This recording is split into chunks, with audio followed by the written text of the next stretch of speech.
create, an idea that you had, or that you're feeding off of another idea that you're actually creating.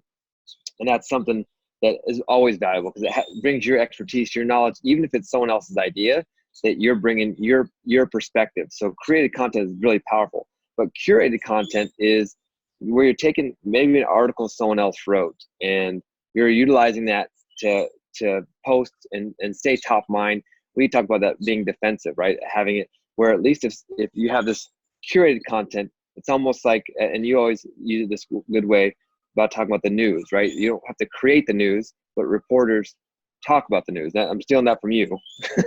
That's what you always say, but it's a great way to look at it. It's like, hey, you don't have to make up the news. You just report on the news. And that's what curated content does. As long as you're not just auto posting someone else's content, you're actually commenting on it, building your authority and your brand. It's a lot different than having to go out and create that content.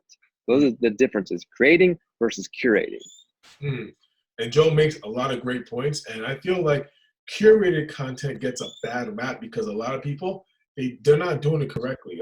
You know those profiles, you go on LinkedIn and it's like every hour on the hour, they're posting an article. It's like, what are you doing? That's not how it works. But as business owners, we know that we need to be putting content out there about our business to build our brand and get stronger, better clients, right? But also it takes a lot of time to create content, right? If you're doing it the correct way, it's a full-time job. That's why there's so many social media managers out there and all that stuff. So curated content can be great to, once you have a system in place, it doesn't really take you that much time. But also it can, like Joe said, use it as defense, where you're going to be top of mind, because even though you're not the one writing the article, you're sharing it. It takes you 2 minutes, right, to write a little blurb about that topic, your own thoughts on it, put your own spin on it, and all your connections on LinkedIn, all your people on Facebook, they're seeing your name, your brand, your company is bringing you to the surface. So this way you're getting free publicity. The same thing that Coca-Cola and McDonald's are paying billions of dollars for, every single year. So you know that you need to be doing content. But what's the right ratio, Joe, you feel, for curated content versus creating your own? That's a good question. So it depends on what platform. Again, I think that's something people have to keep in mind. There's Twitter versus LinkedIn versus Facebook, and where are your potential clients hanging out? A lot of people assume, oh, my clients aren't on Facebook.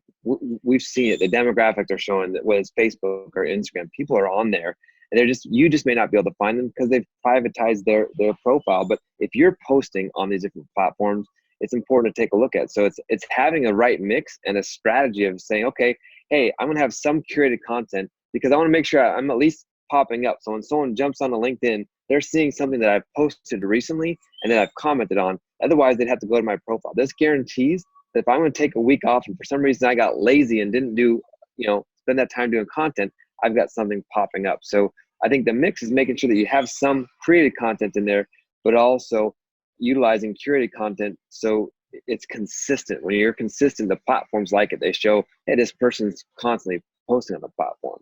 Mm-hmm. Very well said. Now, how often should you be posting? And, what's a good mix between curated versus created content? We feel that you should at least do one created content per week, whether that be a video.